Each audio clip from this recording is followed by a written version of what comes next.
부끄러운 말씀이지만 예배를 준비하면서 대표로 기도하시는 분하고 또 우리 성가대가 무슨 찬양을 하는지 이렇게 잘 알아보지 않습니다. 아내가 반주를 하는데도 이번 주 성가대 찬양이 어떠한 곡인지 이렇게 잘 살펴보지 않는 편입니다. 그럼에도 불구하고 매 주일 하나님께서 은혜를 굉장히 주시는 것은 뭐냐? 우리 오늘 장로님께서 기도하신 것뿐만 아니라 또 우리 찬양대가 하는 이 찬양이 굉장히 하나님께서 오늘 우리에게 주시는 말씀과 많이 맞닿아 있다는 것을 느끼기 때문입니다.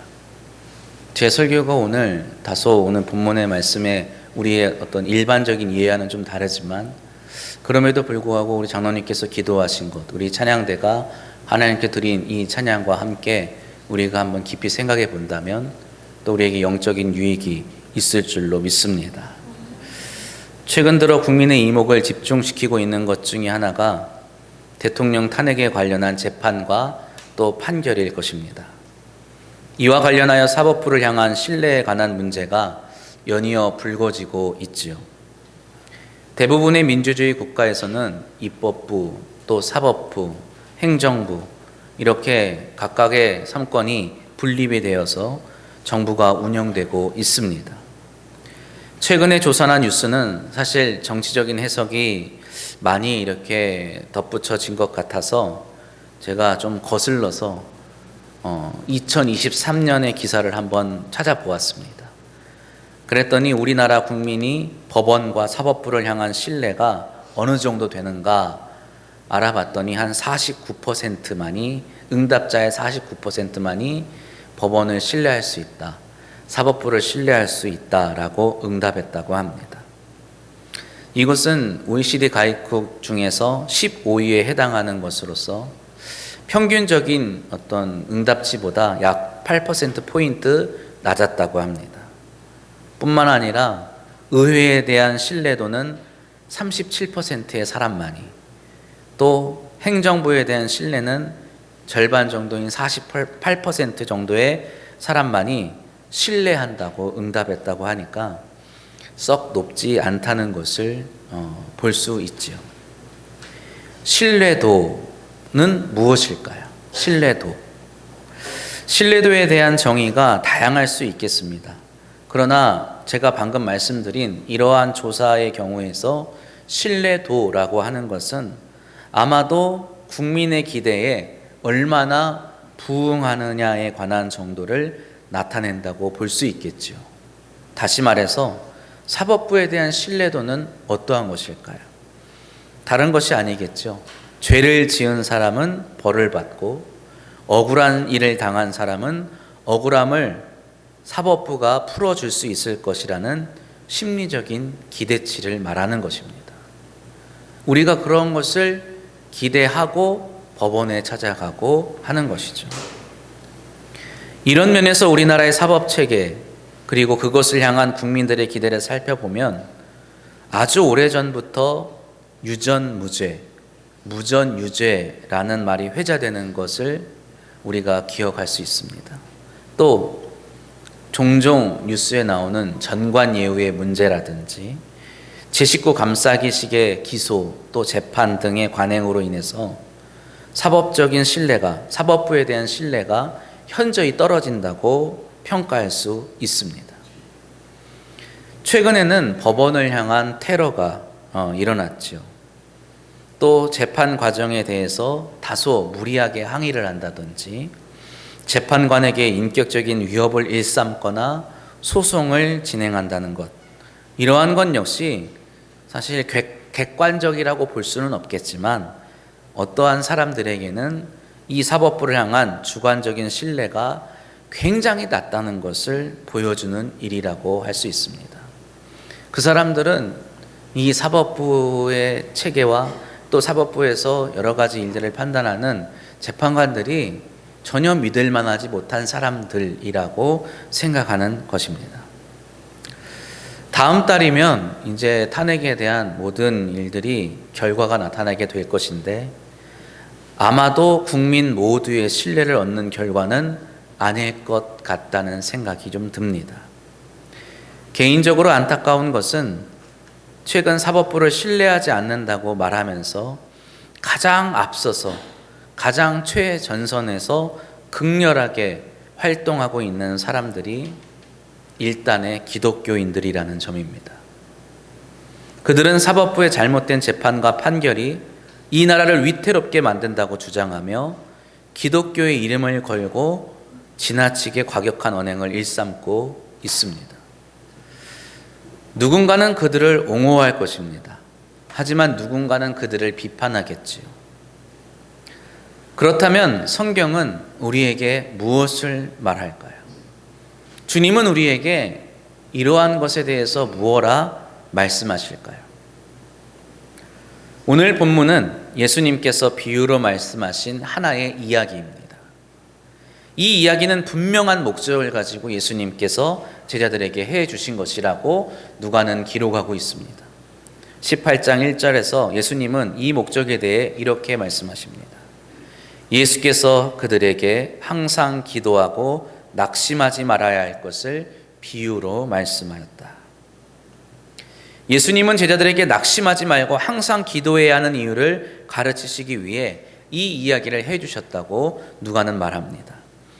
그래서 많은 신자들이 오늘 본문 말씀과 또 누가복음 11장에 나오는 한밤중에 손님을 맞아서 친구에게 빵을 꾸러 간 한 사람의 이야기, 이 두 이야기를 함께 묶어서 선하신 하나님을 믿고 끈질기게 기도하면 이루어 주실 것이라고 하는 말씀으로 이해하고는 하지요.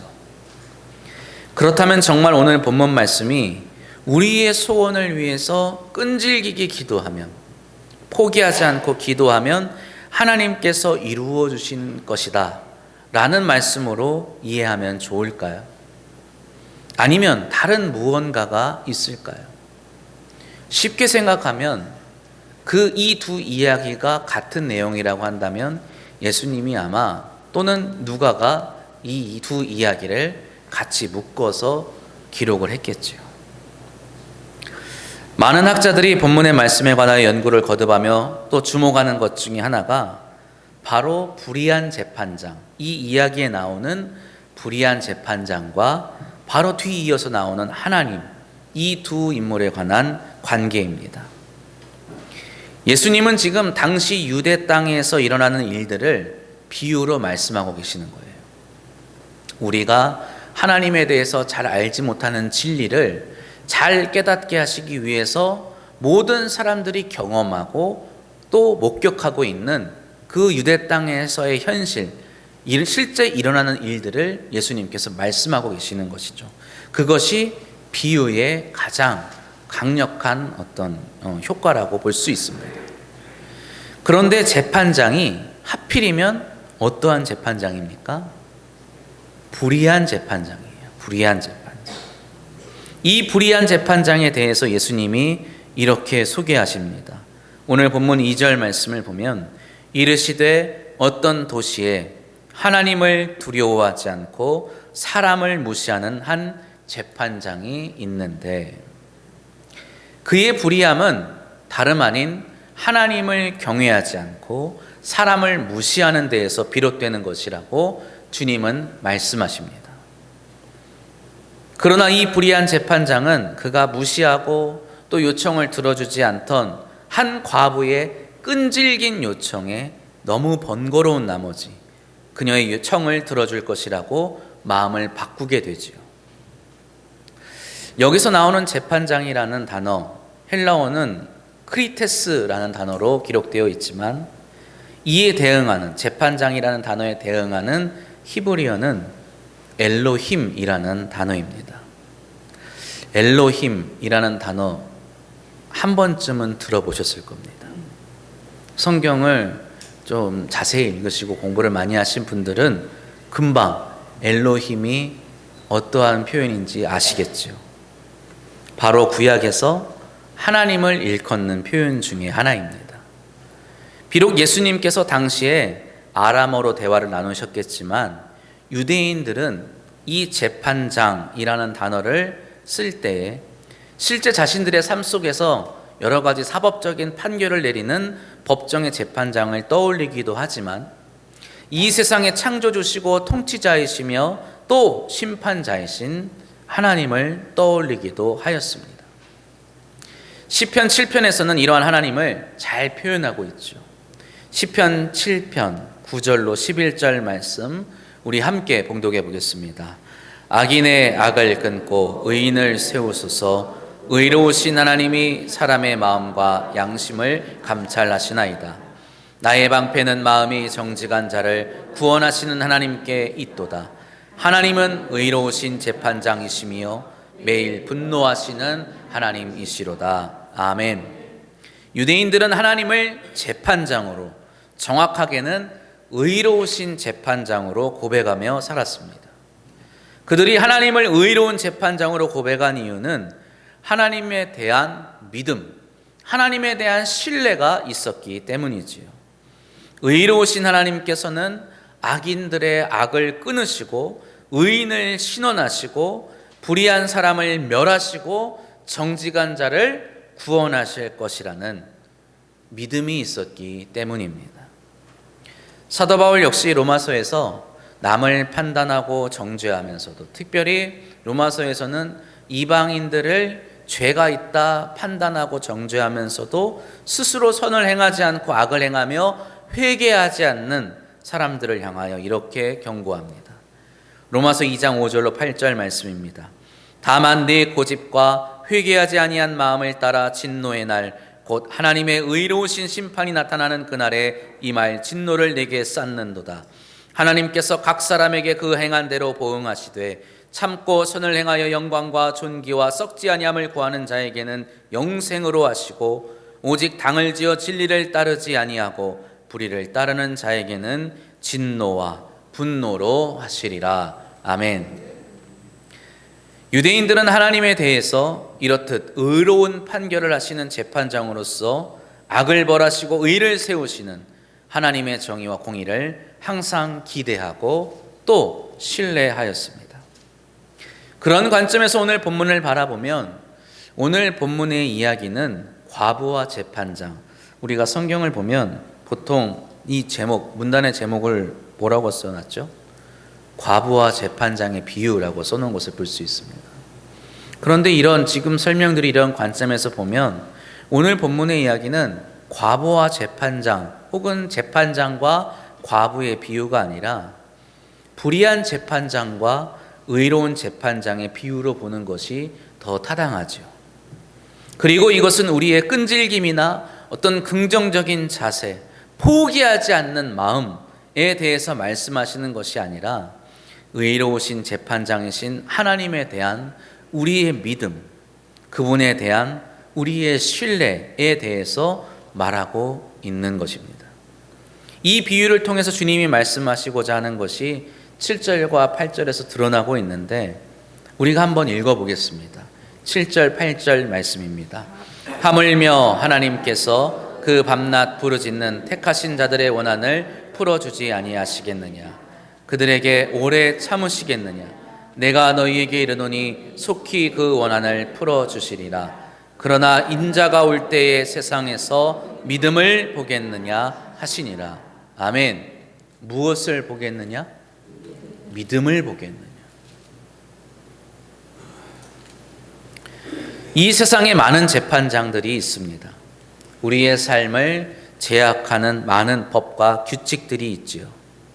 우리가 그것들을 따라야 하는 이유는 그것을 지킬 때 이 사회가 유지되고 안정되기 때문입니다.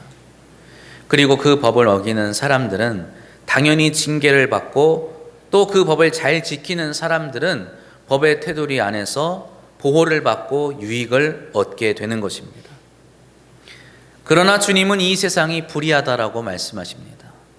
우리가 생각하는 것과 같이 이 세상은 그렇게 돌아가지 않기 때문입니다.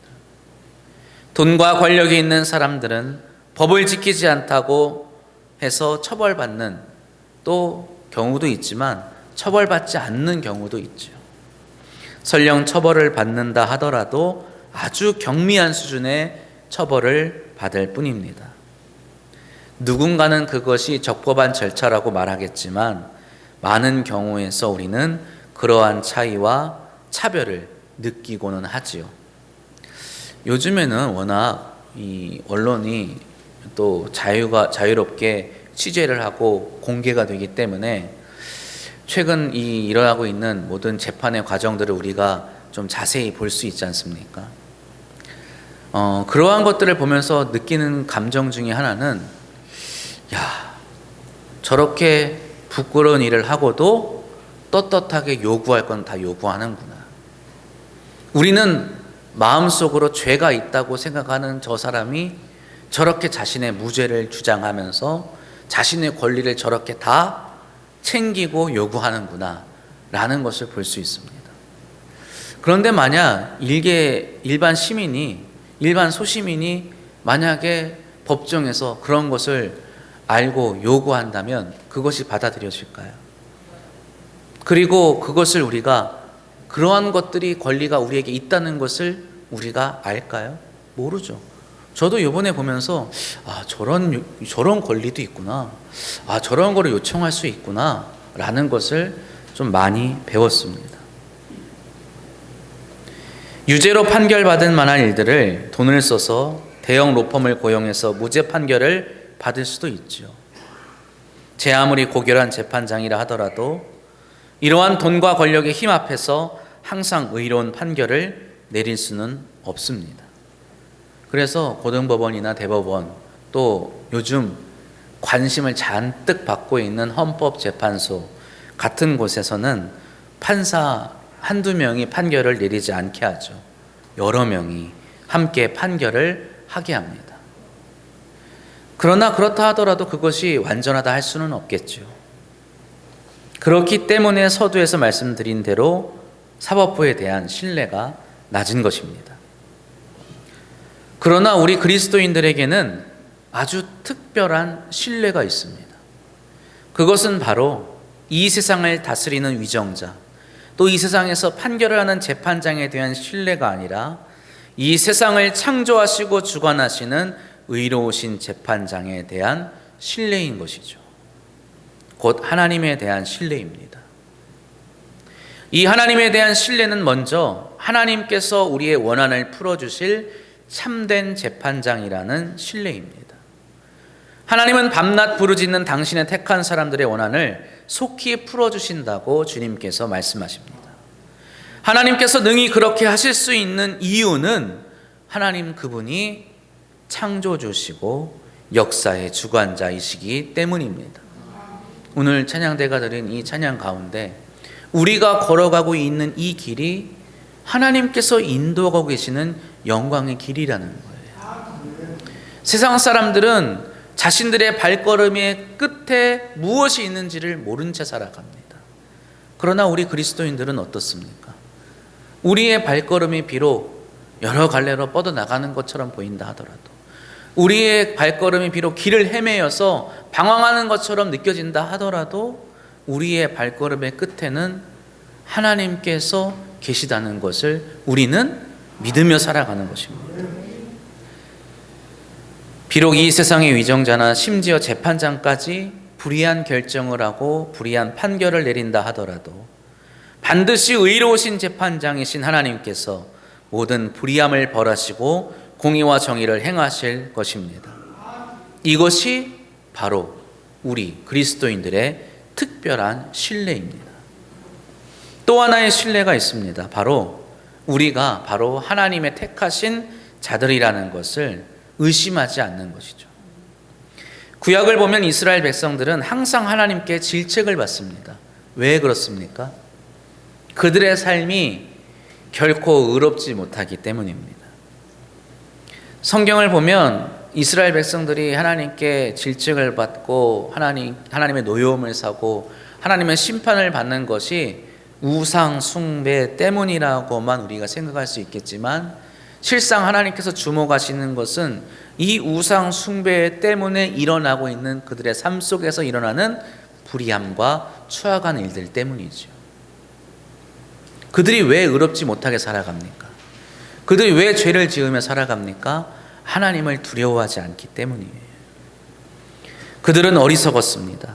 그들은 탐욕스러웠어요. 그들은 이웃을 향해 포악하게 살았습니다. 그럼에도 불구하고 그들은 자신들이 언제나 하나님의 백성이라고 여기며 살았죠. 비록 하나님의 심판을 받아서 나라를 잃고 포로 생활을 하며 살더라도 그들은 다른 민족의 침략을 받아 지배를 받으면서도 그들은 자신들이 하나님의 백성이라는 사실을 결코 의심하지 않았어요. 자신들이 비록 죄인이지만 훗날 하나님의 사죄를 받고 다시금 회복될 것이라고 믿었던 것입니다. 그리고 이것은 곧 그리스도인들의 믿음이기도 하였습니다. 우리는 예수를 구주로 고백한 사람들입니다. 우리가 예수를 구주로 고백하면서 가장 먼저 하는 것은 무엇일까요? 바로 나의 죄를 깨닫는 것입니다. 내가 죄인임을 깨닫는 것이죠. 우리는 하나님의 자녀로 또 그분의 백성으로 부르심 받기에는 너무나 죄 많은 존재들임을 깨닫습니다. 나의 어리석음을 깨닫죠. 나의 욕심을 깨닫습니다. 내가 얼마나 악한 사람인지를 깨닫습니다. 그러나 그와 동시에 우리는 나를 위하여 십자가에 피 흘려 죽으시고 나를 위해 다시 살아나신 예수 그리스도를 믿는 것입니다. 우리는 예수 그리스도로 말미암아 모든 죄와 악의 구렁텅이에서 구원받아 하나님의 택하신 자들이 되었음을 믿습니다. 믿으시죠? 오늘 내가 불의하다고 느껴지십니까? 오늘 내가 부족하다고 느껴지십니까? 오늘 내가 부끄럽다고 느껴지십니까? 잘하시는 겁니다. 우리는 언제나 부족한 사람들이죠. 우리는 언제나 불의한 사람들입니다. 그러나 이렇게 부족한 자를 위해서, 불의한 자를 위해서, 병든 자를 위해서 예수 그리스도께서 이 땅에 오셨음을 믿으시기 바랍니다. 로마서 8장 33절 이하에 누가 능히 하나님께서 택하신 자들을 고발하리요? 의롭다 하신 이는 하나님이시니 누가 정죄하리요? 죽으실 뿐 아니라 다시 살아나신 이는 그리스도 예수시니 그는 하나님의 우편에 계신 자요 우리를 위하여 간구하시는 자시니라. 누가 우리를 그리스도의 사랑에서 끊으리요? 환난이나 곤고나 박해나 기근이나 적신이나 위험이나 칼이랴. 아멘. 사랑하는 성도 여러분, 오늘 본문 말씀을 통해서 주님께서는 우리에게 말씀하십니다. 주님은 하나님께서 우리 기도를 속히 들어주신다고 약속하시면서 다만 믿음을 볼 수 있겠느냐라고 반문하시죠. 그것은 곧 이런 기도의 응답을 경험하는 길은 다름 아닌 하나님을 향한 신뢰라는 것을 말씀하시는 겁니다. 예수님은 예수님께 나와 간구하는 자들의 믿음을 보시고 여러 가지 표적을 행하십니다. 병든 자들이 예수님께 나와 주여 나를 구원하소서 하면 그들의 믿음을 보시고 그들의 병을 고쳐주시죠. 귀신 들린 자를 이끌고 나와서 주님 우리를 구원하여 주소서, 우리를 불쌍히 여겨주소서 라고 구하는 자들에게 그들의 믿음을 보시고 예수님은 귀신을 내어 쫓아주십니다. 갈 곳이 없는 자들, 배고픔에 굶주린 자들, 이 자들이 예수님 앞에서 떠날 줄 모르고 예수님을 바라보고 있을 때에 예수님은 그들의 믿음을 보시고 그들을 배불리 먹여주셨습니다. 지난주에 우리가 살펴보았듯이 예수님께서 가난하고 병든 자들을 향하여 복되다고 하신 이유가 무엇이었습니까? 그들이 예수님을 향한 신뢰를 갖고 있었기 때문이에요. 내가 병들었지만, 내 아이가 귀신 들렸지만, 내 사랑하는 이가 죽을 병에 걸렸지만, 내 아들이, 내 오라비가 죽었지만 예수님께 나아간다면 예수님이 고쳐주시리라. 예수님이 낫게 해주시리라. 예수님이 살려주시리라. 예수님에 향한 신뢰, 믿음이 있었기 때문이죠. 그 믿음이 그들을 복된 자로 삼은 것입니다. 믿음, 곧 하나님에 대한 신뢰는 우리가 하나님에게로, 또 하나님께서 우리에게로 오고 가는 다리가 되는 것입니다. 이 신뢰를 통해 하나님의 역사를 이해하고 경험하게 되는 것이죠. 이 신뢰가 없으면 비록 우리가 그리스도인이라 하더라도 하나님의 역사 일어나는 것을 경험하지 못할 것입니다. 오늘 내 삶 속에 하나님께서 역사하심을 깨달으시기를 주님의 이름으로 축원합니다. 하나님에 대한 신뢰는 말로나 머리로가 아니라 구체적인 행동으로 드러나는 것입니다. 하나님을 신뢰하는 사람은 실제 나의 삶이 억울하고 답답하다 하더라도 낙심하지 않고 기도할 수 있습니다. 설령 그 기도의 응답이 내가 원하는 때에 이루어지지 않다 하더라도 포기하지 않고 낙심하지 않고 밤낮으로 부르짖을 수 있는 것입니다. 왜 포기하지 않습니까? 왜 그만두지 않습니까? 왜 잠잠하지 않습니까? 나는 여전히 아프고 병들고, 나는 여전히 궁핍하고, 나는 여전히 걱정거리 많은 사람인데 오늘 왜 이 자리에 나와 있습니까? 나는 살아계신 하나님, 의로우신 재판장을 신뢰하기 때문이죠. 100여 년 전 이 땅의 그리스도인들이 3.1운동과 같은 민족운동을 펼친 것은 단순히 민족주의가 아니라 하나님께서 역사의 주관자시오 의로우신 재판장이심을 믿었기 때문입니다. 그 하나님께서 이 나라를 반드시 공의롭게 정의롭게 회복하실 것이라는 믿음이 그들에게 있었기에 그들은 독립운동을 또 여러 가지 민족운동을 펼칠 수 있었던 것입니다. 2025년 이 나라가 많이 위태롭다고 하죠. 그러나 이 나라가 위태롭다 하더라도, 자칫하면 불의의 세력에 집어삼켜질 것처럼 보인다 하더라도 우리 그리스도인은 이 세상의 재판장에게 정의를 요구하는 것을 넘어서 의로우신 재판장이신 하나님께 부르짖으며 이 나라의 회복을 위해 기도해야 할 줄로 믿습니다. 오늘 본문 말씀 바로 앞에 바리새인들이 예수님께 나와 이런 질문을 합니다. 하나님의 나라가 어느 때에 임하겠습니까? 이 말의 의미가 무엇일까요? 언제쯤 이 나라가 회복되겠습니까? 언제쯤 이 나라의 정의가 세워지겠습니까? 언제쯤 이 나라가 평안해지겠습니까? 이 질문에 주님이 대답하십니다. 바리새인들이 하나님의 나라가 어느 때에 임하나이까 물건을 예수께서 대답하여 이르시되 하나님의 나라는 볼 수 있게 임하는 것이 아니요 또 여기 있다 저기 있다고도 못하리니 함께 봉독합니다. 하나님의 나라는 너희 안에 있느니라. 아멘. 지금 불안과 염려가 있거들나 내 안에 하나님을 향한 신뢰를 회복하시기를 바랍니다. 의로우신 재판장이시오 나를 택하신 아버지이신 하나님께서 나의 삶과 또 이 나라와 이 민족의 이 세상에 의로운 길로 이끌어 가시는 그 공의를 베푸실 줄로 믿습니다. 그리고 그 하나님을 믿음으로 신뢰함으로 반드시 그 앞에 서게 될 날을 기억하며 다름 아닌 나부터 하나님을 경외하는 자로 이 땅에서 의를 행하며 살아가실 때 나의 삶으로부터 하나님의 나라가 이 땅에 임하게 될 줄로 믿습니다.